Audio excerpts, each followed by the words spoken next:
Good morning, everyone. And thank you for coming to our conference today. This is a conference about research and innovation, which of course is in the heart of all our 9 Socle U universities. Today we are going to begin with some words of welcome from our Vice President of Europe at Université Paris-Cité. Then we are going to talk about the European Universities Initiative, the Socle U Alliance, and then the Socle U Area Project. And then we are going to have some presentations of our colleagues who have worked on several interdisciplinary projects. And then we'll finish the day with a roundtable about the future of research in Socle U and the European research area. So I will leave the floor to you, Laetitia. Thank you.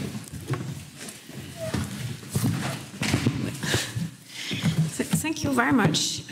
Just 5 minutes to thank you for being here, and also to thank Elizabeth McCarthy here, who has been the program coordinator, but more than that, the PI of the area project since the beginning, so 2021.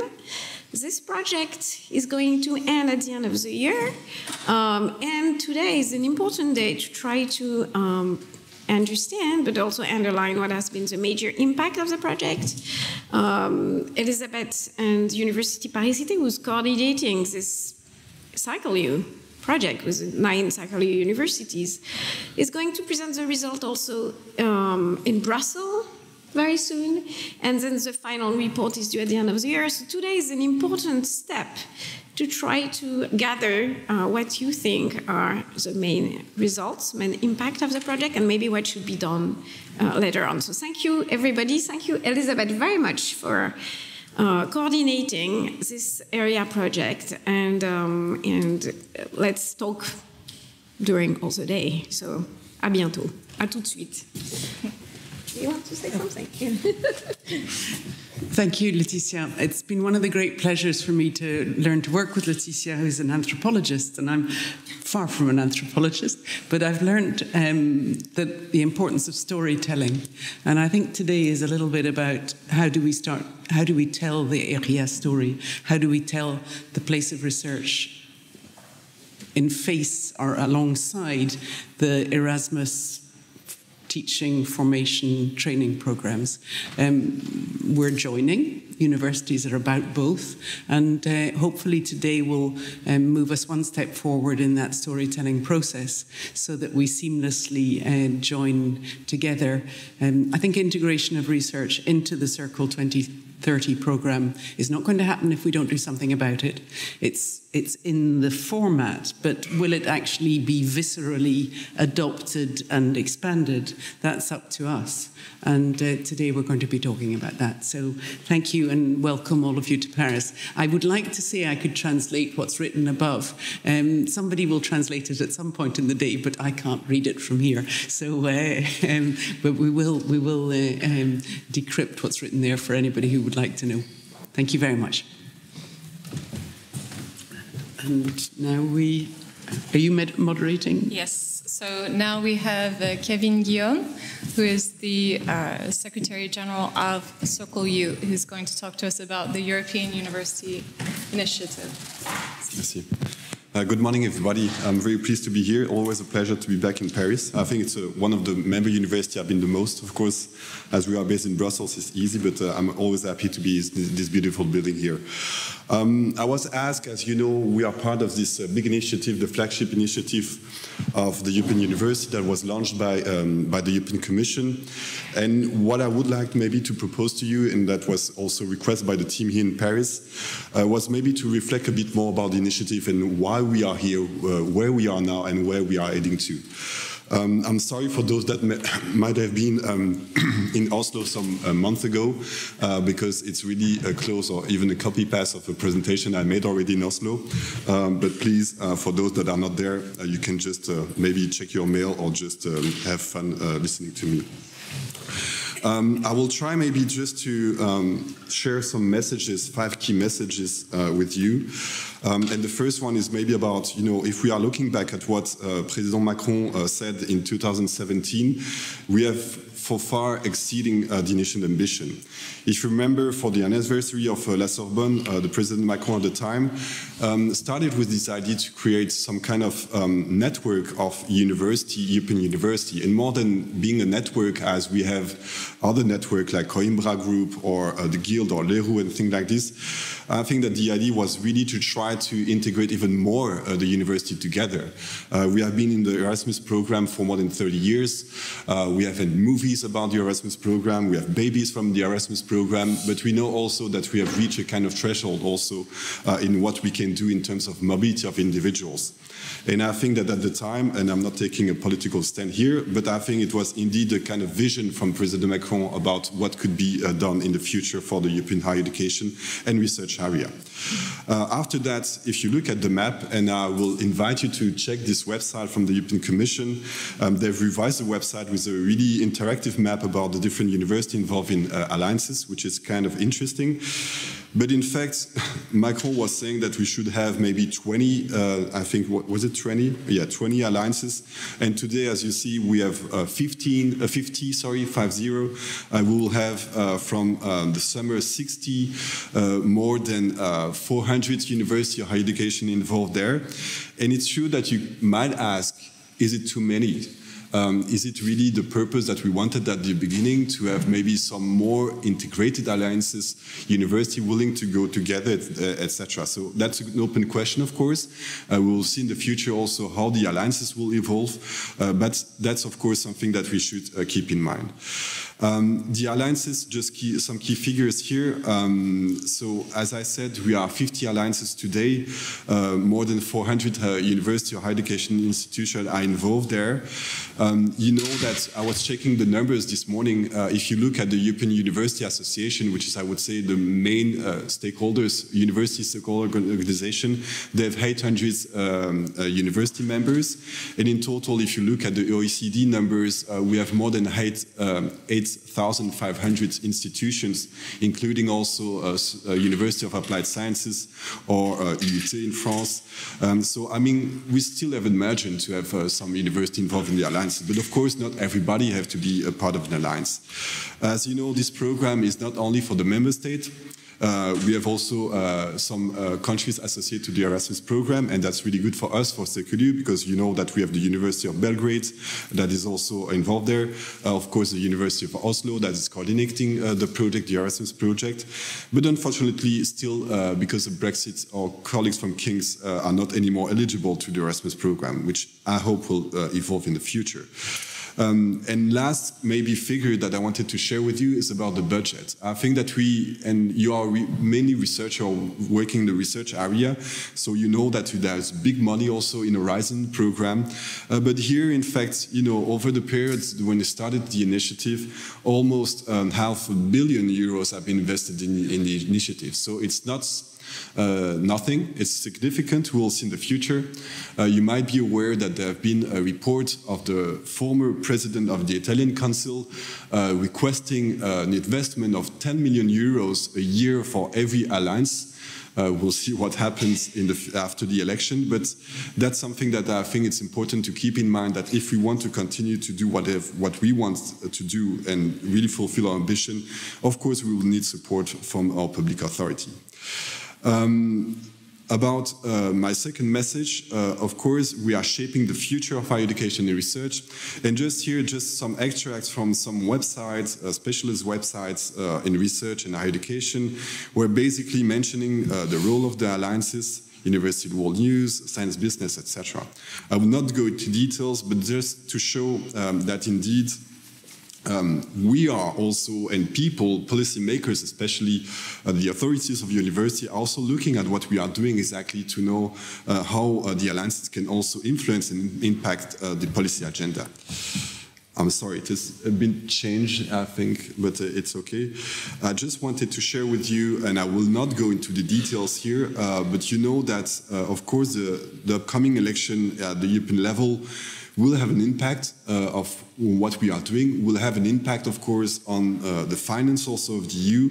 Of course, the war in Ukraine also will impact also our capacity to finance and invest in research and higher education.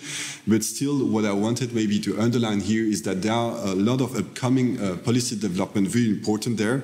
You might have heard about what we call the higher education package. Basically, the Commission wants to work on different aspects linked to European higher education. They want to create this European degree. I have personally a lot of doubts about that, but we can talk later on the coffee break about that. They want to push also the quality assurance and recognition issue. We know that for a long time we have what we call the European standard and guidelines for quality assurance, but still they want to go a bit further there.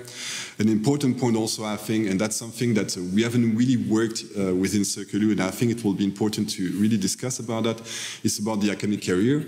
And it's true that the area project maybe that you have worked on that, especially on the early career researcher. But I think that indeed, if we want really to better integrate our university within the Alliance, we have also to think about the career of those that are making, in fact, our university. So we have, as you know, and there are some here, academic chairs that have been appointed in the university. They are still hired and employed by the university, but why not in the future think about their career passing from one university to another within Circle U? Third message that I wanted to share with you, and I'm sorry to say that, yes, Circle U is kind of unique, and all the alliances are very unique, but not so unique, to be honest. And when you look, and that's also a very interesting website that you have here, it's an observatory made by research consultancy agency in Barcelona, based in Barcelona, and they've tried to map a bit what are the profile of the alliances.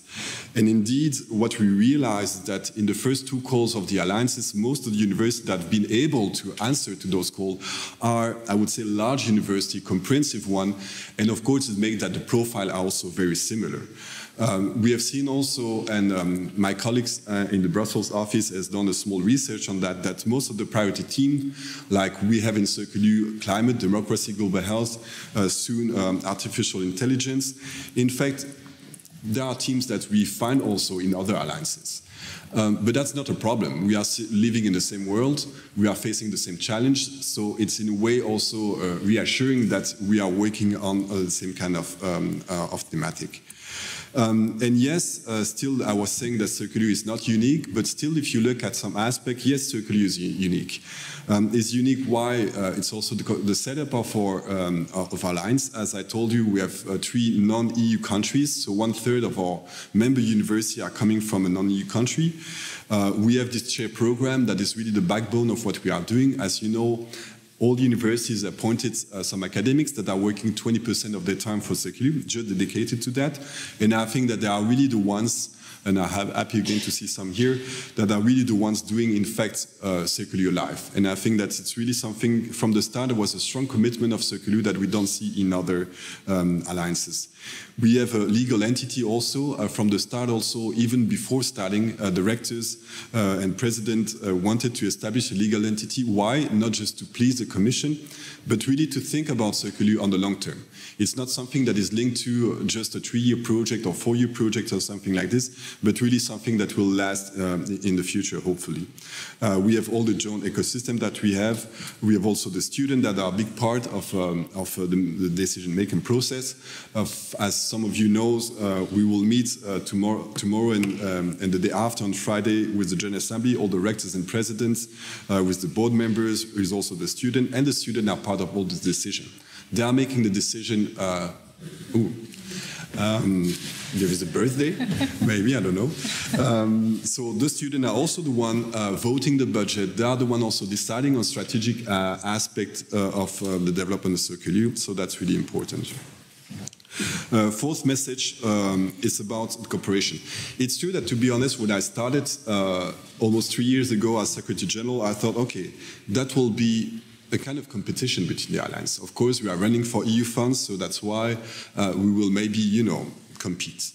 But at the end of the day, to be honest, and I was just now talking with a colleague from Una Europa and other alliances, I think that cooperation is really key to what we have done so far in the alliances.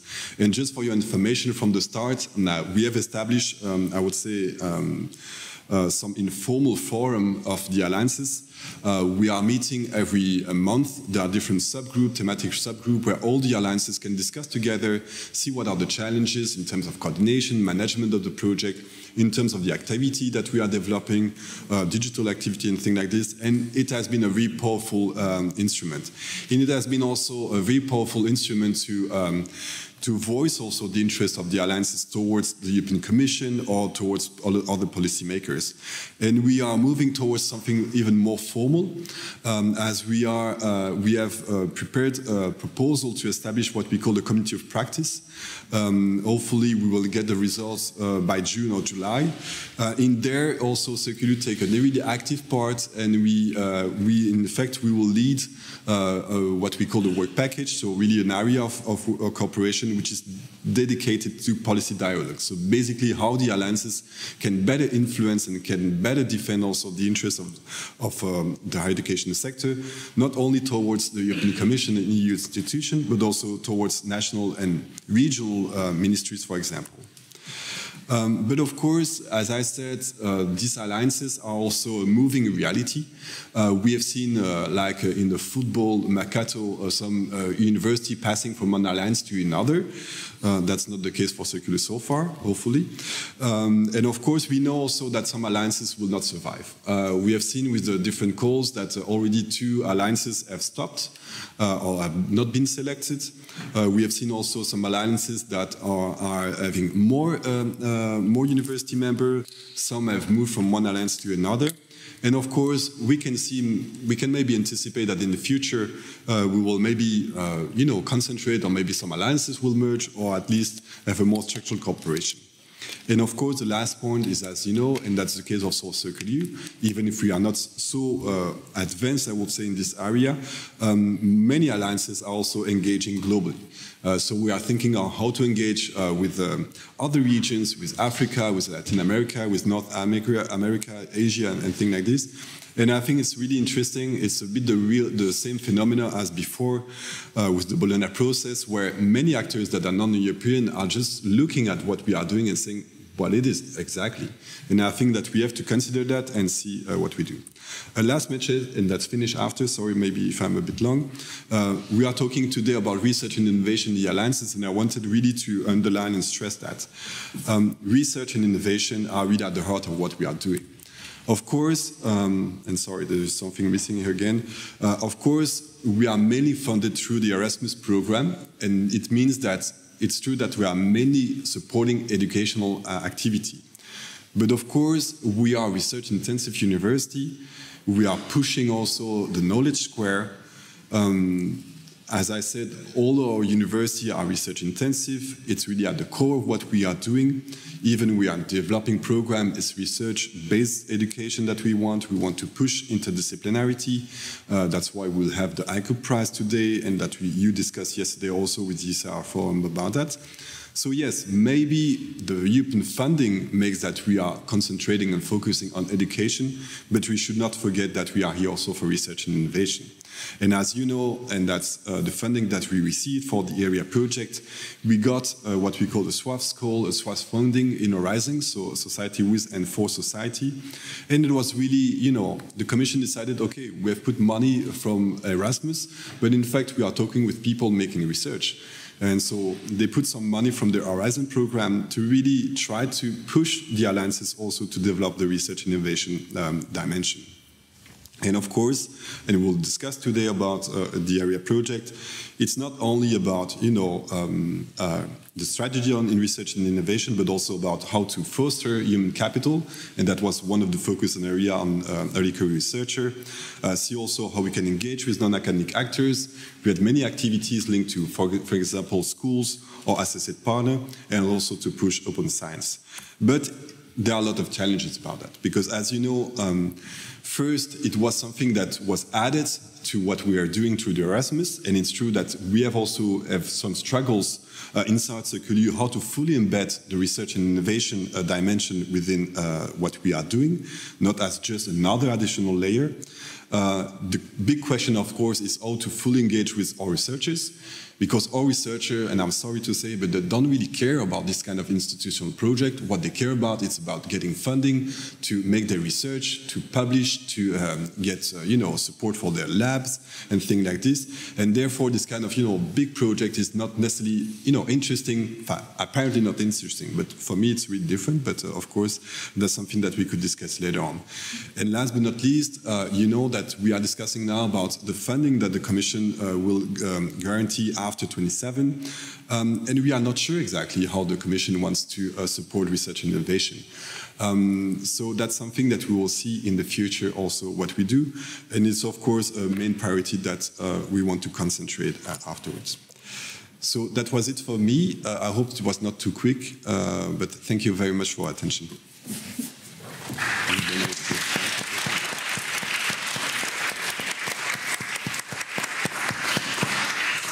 Thank you, Kevin.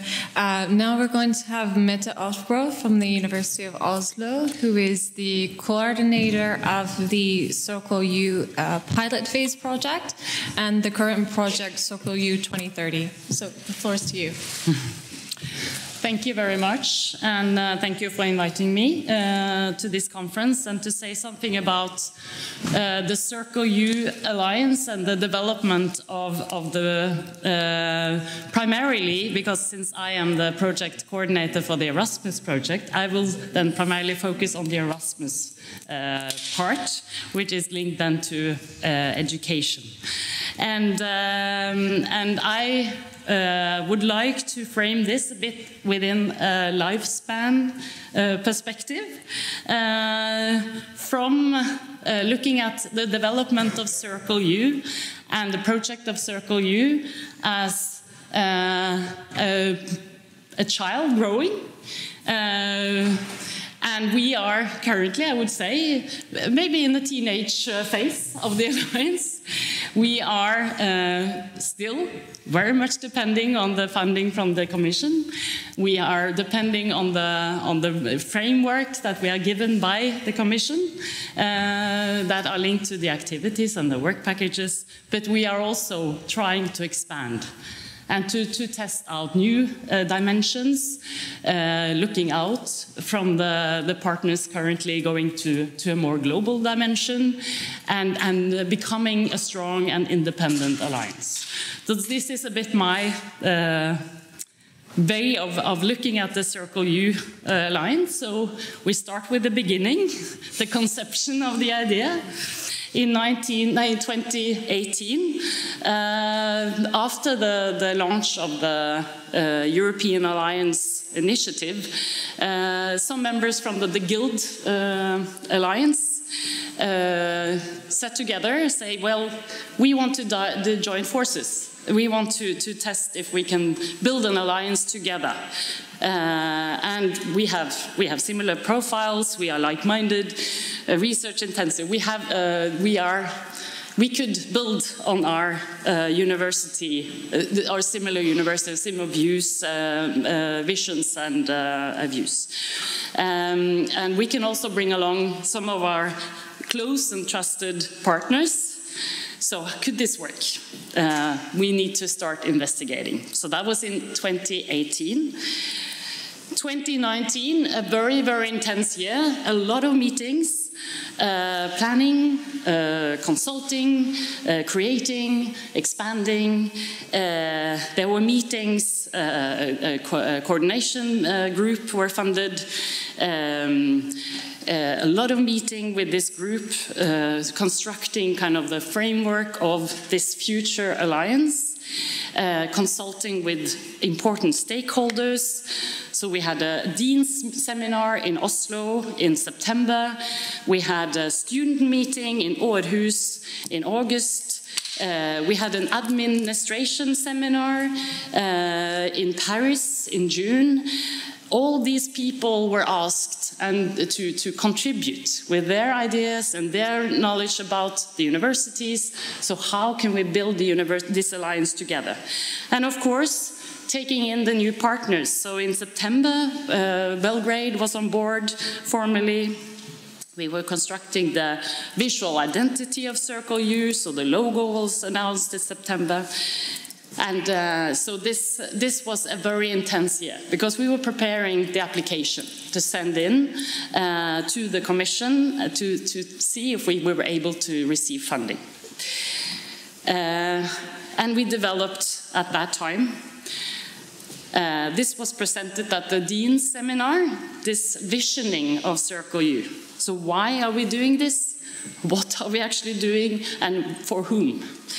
The vision, empowering our students to make the world a better place. That was the main aim and in the vision statement.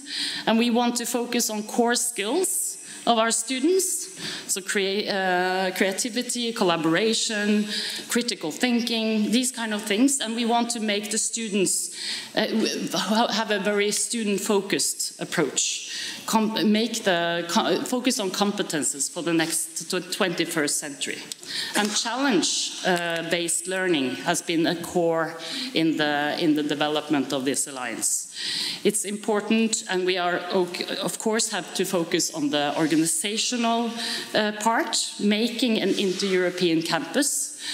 It implies creating a European university ecosystem, and we have to empower the students as global players and serving society, so engaging with our associated partners and important stakeholders outside the university. And of course, always focus on the core value of the Alliance, academic freedom and responsibility for research-intensive and comprehensive universities. So this was lining up how this alliance should capture our values and ambitions. So what did we say that we wanted to have as main outcomes of this alliance? So we want to build a more inclusive Circle U student community, involving the students, including the students, making it accessible for students. And of course, focus on the international exposure, so that the students and staff can both travel physically, but also meet each other virtually and exchange ideas, knowledge, and experience to enlarge their horizons. And of course also to increase the collaboration across the universities and other sectors, making sure that we use each other's competences and knowledge and research areas to build a bigger community and learn from each other. And of course, to make sure that we use the development that we have done in the Alliance of Mobility, Pedagogy and Educational Research Cooperation to affect the European educational area, the European research area, in a way so that we actually have an impact, that the Circle U will have an impact in Europe. We want to make sustainable education solutions through the student-led initiative, and that we wanted them to be adapted widely at university institutions. And of course, making Circle U, giving it a profile that attracts a wider attention. And we were successful. We were granted funding. The Circle U is born in June 2020. The funding would come and the project would start 1st of November, but the happy announcement was given us in June. And that was a happy fellow. So now we need to work. We have to make this seamless international, inter-European campus a reality. So how can we do that? Of course, first, we have to enable the infrastructures, hiring staff, setting up the task forces, working on the work package groups, and hiring and appointing academic chairs to make the knowledge hubs a reality. we are setting up the governance structure that Kevin was mentioning, hiring, structuring the ISBL, the legal entity, hiring the Secretary General, and making things work so that we can have a joint structure to make sure that we know how to organize our activities. And then, of course, we need to build, and that is very important, to build the academic networks with the academic chair program. So we have to make sure that we have that within Circle U and within the knowledge hubs, we have a number of academic chairs with the profile that fits the priority areas, and that are eager and motivated and have to cooperate in this European alliance and contribute with their research, with their ideas, and so that was very important. And then also very important to build the administrative teams within the work packages, because of course it is an administrative task to set up this joint European campus. And then we have to work on frameworks and frameworks and frameworks for all the different things that we want to do. So we want to have mobility. Then we need a framework to join framework. We need to map how do we do mobility at the different university, what is the legal things, the constraints at each university, how do we manage to find a common ground to reach our objectives when it comes to mobility, to recognition, to quality assurance. We're building education together. It implies a lot of joint work. So we need to have these frameworks in place to secure the basis when we're working together. And then, of course, we need to involve the students. That's why we established, or the students themselves established CUSU, Circle U Student Union. And they've been very independent and very motivated to work with us to improve Circle U as a student, as a university alliance. And of course, most importantly, to make this happen and to make it be a success, we need to build trust. So we need to know each other, we need to trust each other, we need to make sure that we are going in the same direction and we want the same things. So that is a very, very important thing. And then, of course, so this is kind of the overview of the chair program, if you can say that, in the first pilot phase, the first 3 years. So we had these 4 different platforms, if you can say, student-led. They were then, at the time, very much connected to the work package structure, but still. So the student-led initiatives, we have academic chairs, and we still have this, some of the same are represented in the new group, working on challenge-based learning and female founder network and entrepreneurships among students. We had the knowledge hubs, so there were 3 knowledge hubs in the pilot phase. And we are still 3, but I'll come back to that, and it will be 4. Democracy, global health, and climate. And we had, so of course, then chairs linked to these 3 knowledge hubs. And then, in addition to that, we had the Open School of Public Governance, also with chairs where we should create the educational office. So a joint program was planned, several joint courses were planned in the project. And then we had the Think and Do tank on higher education, being a think tank where we developed pedagogical, innovative procedures or ways of developing education in a new and innovative way. So, and also there we had academic chairs working together. And of course, all of this should be in cooperation also with the associated partners at that time. So this was the setup of the pilot. And then, as I said, we had the student union, KUSU. They are represented in the governance bodies, at least for the General Assembly, and they are part of the management board workshops. Not every management board meeting, but in the workshops, so they are able to contribute with their ideas. And their main aim is to protect the student interests and by delivering recommendations and strategic decisions in the Alliance. So that is the setup. So what actually have we achieved after these 3 years?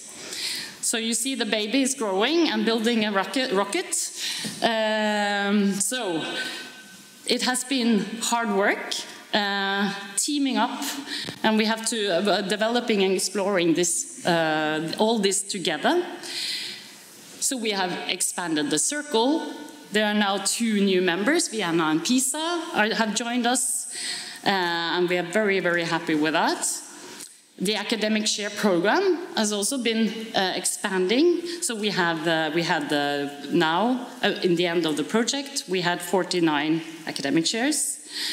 The Circle U seed funding scheme, it has been 3 calls during these 3 years, and there have been 86 applications and 24 projects have been funded. So that was a way to enable a bit more bottom-up initiatives in the Alliance to the larger community, not only the academic chairs, but also other colleagues at the universities participated. We have had the Circle U summer schools, actually 10. Well, it's originally we were planning 6 summer schools, 2 at each for each knowledge hub. It has been a great success.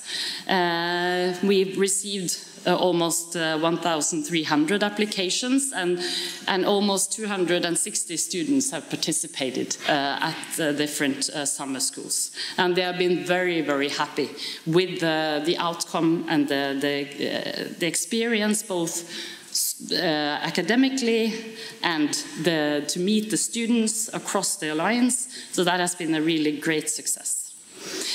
Then we have had this Circle U challenge during the pilot, also a great success.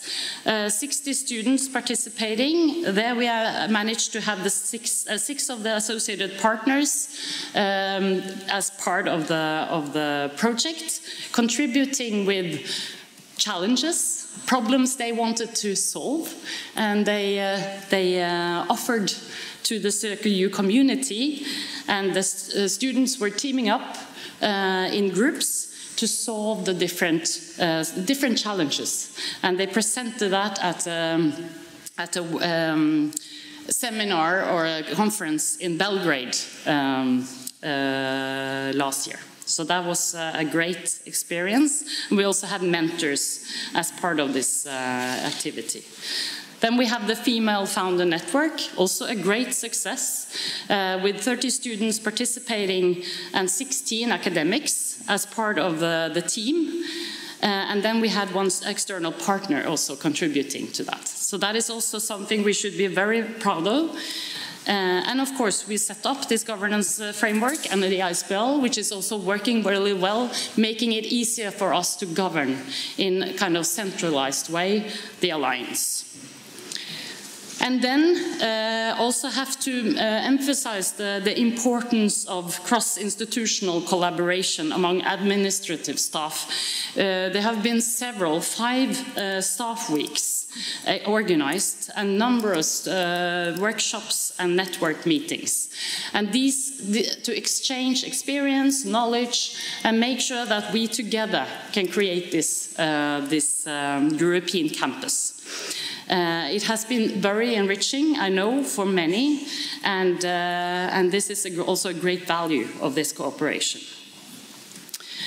So, but of course, we have to mention some of the challenges that we encountered during the pilot phase.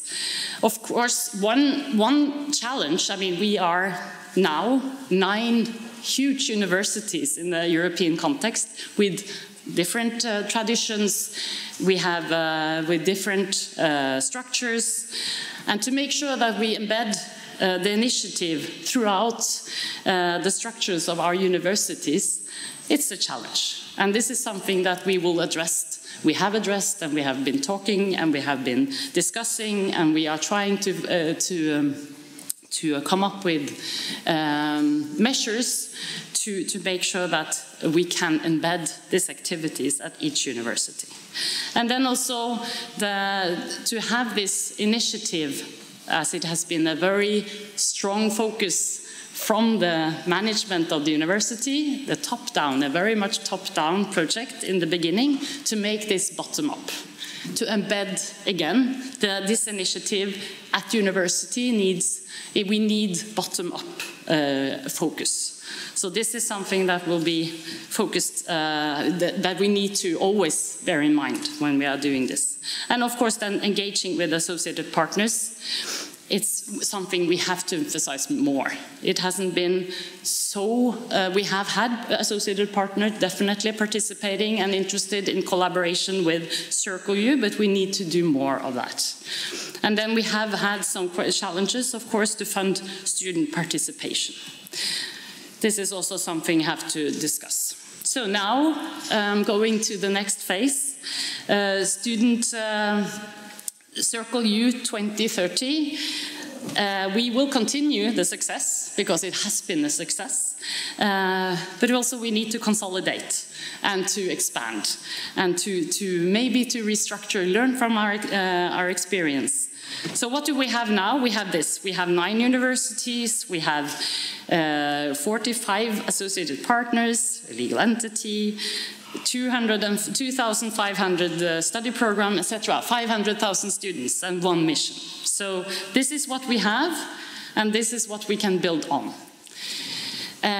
So now we are recreating Circle U, and we are at version 2.0, and we are going. We have started the new phase, and we are going beyond 2027.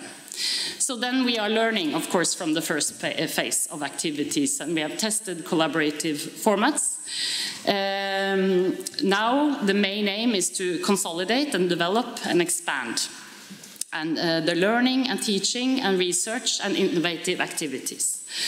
And we have created platforms in a bit a different way than last time. Now we are focusing on the activities and have a more precise scope of the activities within each platform, a more precise link and synergies to other platforms, and specific human resources. We have directors linked to the different platforms, making it easier to govern maybe, or to manage, and easier to work within. And then we have specific operational resources. I will go a bit into the platforms. So the platforms, they are the building blocks of our joint ecosystem. So first we have the educational activities. They will move into Circle U Open Campus. And Circle U Open Campus will make it easier for students to participate in educational activities, and make it easier, hopefully, for staff to connect. We have the student-led initiative, and the Women Now Founder Network, new name, will live and develop within the incubator. And then we have the Academic Share program that will expand with including the fellowship program, and to make sure that we create a stronger link and a more direct involvement of important stakeholders, so students, associated partners, and global partners. And then we have the knowledge hubs that will continue as a collaborative space to develop learning and teaching and research activities. And then we have decided to create a new hub on artificial intelligence, that will be organized in the same way with a director, academic chairs, and they will then work on topics linked to artificial intelligence. Importantly, interdisciplinarity for these, within these areas. And then we have these support platforms to maximize impact of the activity. They are both, I mean, support. They are supporting Circle U, and but they're also independent, of course, groups developing innovative pedagogy, new ways of looking at language development, and for the ECR forum, redevelop that even further. A couple of, I mean, just to, because here you have just the short names of these support platforms, but so CUTIL is the Teaching and Innovation Lab. So their mission is to enhance the quality of teaching and learning through student, staff, collaboration in research, pedagogy, curriculum innovation, professional development, and internationalization. And for the MIL, which stands for Multilingualism, Interculturality, and Language Lab, they will work on language courses, but they will also try to make sure that to make Circle U more inclusive when it comes to all the different language areas in the alliance. And then, of course, the Circle U ECR, also early career researchers, will support early career researchers with opportunities for network, exchange, competence building, and mobility to develop their research maturity. So that's a bit on the different platforms. And then go to the open campus. So we have just to tell you a bit about the different educational formats that we will develop in the Alliance. So you have the joint programs, that is for the selective group of students. Then we have, that will be linked to the different knowledge hubs, so 3 to 4 joint programs. We have the joint modules on sustainability, described as bachelor modules, but we also opened, of course, to have master modules in sustainability. We will continue with the summer and winter schools, challenges and hackathons, online courses and seminars, and conversations and talks. And conversations and talks, that's for the broader community. So we are going from a selective group. For a joint program, we can only have a selected amount of students in each program. But in a conversation and talk, it could be the whole Circle U, all the university community that can participate and get the advantage of these initiatives. And we're also now developing guidelines for these educational formats to make sure that we have a joint, that we are developing, because the aim is to give them some sort of label. So a documentation that says that this is a Circle U activity. And to have this label, it needs at least to have you need at least 2 different universities in Circle U participating. And it should be open for all students, not meaning that you can get admission because each course have their own requirements, but it should be possible to apply for all students in Circle U. Accreditation belongs to one university. We don't have a joint accreditation body. Yeah. So that's why I think this will link very much to the university responsibility. And it should be some sort of documentation. And it should also have some international exposure time. I'll be very quick now. And a bit about the incubator, that we are strengthening the social dimension and engagement of Circle U. So incubator structure gives a structured place for students and develop innovative projects and entrepreneurship, capacity building project, train the trainer initiatives, challenge-based learning initiatives, and we also have financial support for student-led innovation. So this is, yeah, wait. Yeah, so just some targets that we are aiming for in this phase. So we will have the 3/4 joint masters, 35 joint modules in sustainability should be developed. We should increase participation by 20% annually in this in the summer and winter schools. Student mobility, both short-term, virtual, and blended, should increase 20% on an annual basis. We should have mobility placement for ECRs, at least 80 during the project.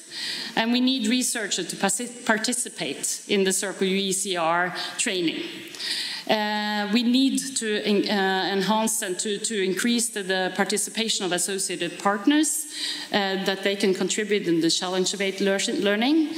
And we need to fund student-led project, at least 4 per year. So these are the aims, and this is what we are working towards. So this is just to say that we are back to where we started. We, Circle U 2030, we want to be a catalyst for change. And all these things that we do together, hopefully, will make us this catalyst for change, and to also change Europe, but also change our own universities, and make our own universities more independent, international, collaborative, and increase the scope of collaboration within the frame of Circle U. So that's what I had. Thank you.